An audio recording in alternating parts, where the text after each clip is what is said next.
દલિત નેતા અને વડગામના ધારાસભ્ય જિગ્નેશભાઈ મેવાણી આજે ધાનેરા ખાતે આવ્યા હતા. ધાનેરા ખાતે આવી 7 વોર્ડના ઉમેદવારો સાથે બેઠક યોજી હતી અને તે બાદ લોકોને પણ 7 વોર્ડમાંથી ઉમેદવારોને પેનલ ટુ પેનલ મત આપવા માટે માંગણી કરી હતી. ધારાસભ્ય જિગ્નેશ મેવાણીની બેઠકમાં ઉમેદવારો સહિત મોટી સંખ્યામાં લોકો પણ જોવા મળ્યા હતા. સાથે સાથે ધારાસભ્ય જિગ્નેશ મેવાણીએ તમામ ઉમેદવારોને ફૂલોના હાર પહેરાવી જીતની શુભકામના પાઠવી હતી. તો બીજી તરફ તમામ ઉમેદવારોએ પણ જિગ્નેશ મેવાણીનો આભાર માન્યો હતો. ભારત ભૂમિને લૂંટવાની છે, એક સારે મેનેજરની જરૂર છે. તો નરેન્દ્ર મોદી પહેલી અરજી લઈને જાય. હું બેઠો છું ને કે પહેલી અરજી લઈને જાય તો મારા જેવો કાર્યકર્તા, મારા જેવો દલાલ મળશે જ નહીં. તમે એવું કે અને હવે તમને છીનાળાઈ બહાર આવી ગઈ અપસ્ટ્રીમ ફાઇલ.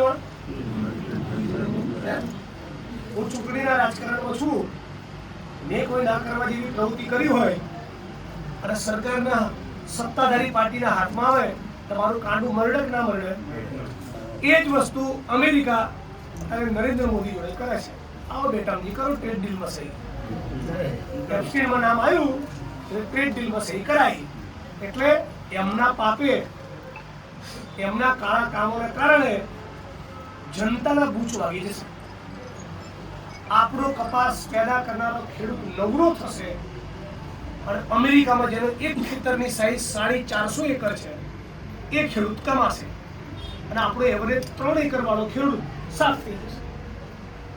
વિદેશ નીતિમાં ફેર. ચીન તમારી છાતી પર ચડીને બેઠું છે. ઇઝરાયલની ચાપલુસી કરે છે, ચીનની ચાપલુસી કરે છે, અમેરિકાની ચાપલુસી કરે. વિશ્વગુરુ નહીં, વિશ્વ ચાપલુસ છે. આ ધાનેરાની ધરતી પર તેનું નામાકરણ કરી દો. એટલે ડર્યા વગર રાહુલજી કહે છે ડરો મત, લડો તાકાતથી. અને જો એક વસ્તુ કહી દો, આ પોલીસના કેસો ફેસોની ચિંતા નહીં રાખવાની. કેમ ખબર છે? કેમ? અરે યાર, દેશની આઝાદીની ચળવળમાં લોકો મરી ગયા તો સત્ય માટે લડતા 2-4 મહિને જેલ ના થાય વળી એમાં શું મોટી વાત? આસામનો આટો ખાઈને આવ્યો, 900 ગ્રામ વજન વધ્યું હતું, મસ્ત ખાતો હતો, નો ટેન્શન. जब तक जेल में चला रहेगा आना जाना बना रहेगा. मोदी ने भाजपના આરએસએસ ને હરાવવું છે, હિટલરના વંશજો હરાવવા છે અને બે કેસ ના થાય. મહિનો 15 દાડા 2-4 મહિના અંદર ના રહેવું પડે. એની તો તૈયારી રાખવી જ પડે. ડર કાઢી નાખો ને કે સામે વાળો ડરતો છે. કેવું આ ચોકડી કૂટું છું? હું બોલવું તો એનું મોં તેલમાં વાત પડ્યું એવું થઈ જાય. થઈ જાય ને રૂપિયા કઈ થઈ ગયા. ખોટું કરવાનું નહીં તો કોઈને પાપથી ડરવાનું નહીં. ખોટું કરો તો ડર લાગે. એટલે છેલ્લે એટલું કહું, જયેશભાઈ, મલિકભાઈ અને તમામ ઉમેદવાર, કોંગ્રેસના એક ઉમેદવારનો ગુલાલ ઉડે એના માટે તમને અપીલ કરવા આવ્યો છું. એકલા જયેશભાઈ માટે કે એકલા મલિકભાઈ માટે નહીં, મારા માટે બધા જ જયેશ છે, બધા જ મલિક છે. તમામ પેનલ જીતવી જોઈએ.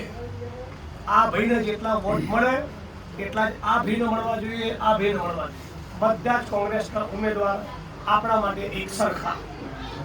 પંજાના સિમ્બોલને જોવાનું છે, હાથના નિશાનને જોવાનું છે અને રાહુલજીની વિચારધારા સાથે સરોકાર કરવાનો છે. બરાબર? ધાનેરામાં ગુલાલ ઉડે તો ફેર બોલાવ લાવીશું પાછા.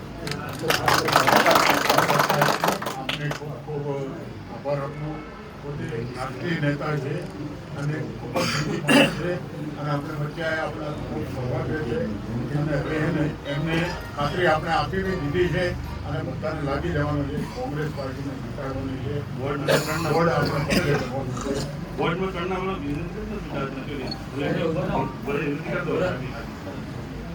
સાહેબ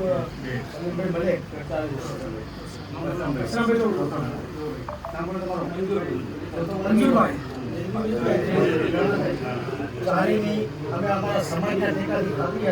જયંતિભાઈ, મંજુરભાઈ, બસરામભાઈ અને સલીમભાઈ ચારેને ધાનેરાના સર્વ સમાજના લોકો ખોબલે ખોબલે વોટ આપીને જીતાડો એટલે 28 તારીખે પરિણામ આવે ત્યારે મને વડગામમાં બેઠા બેઠા મેસેજ મળે કે ધાનેરામાં ઉભ્યો છે ગુલાલ. આટલી સર્વ સમાજના લોકોને હાથ જોડીને વિનંતી રાખી તમારા ટેકા બીજા નંબર કોઈ ના હોય ત્રીજા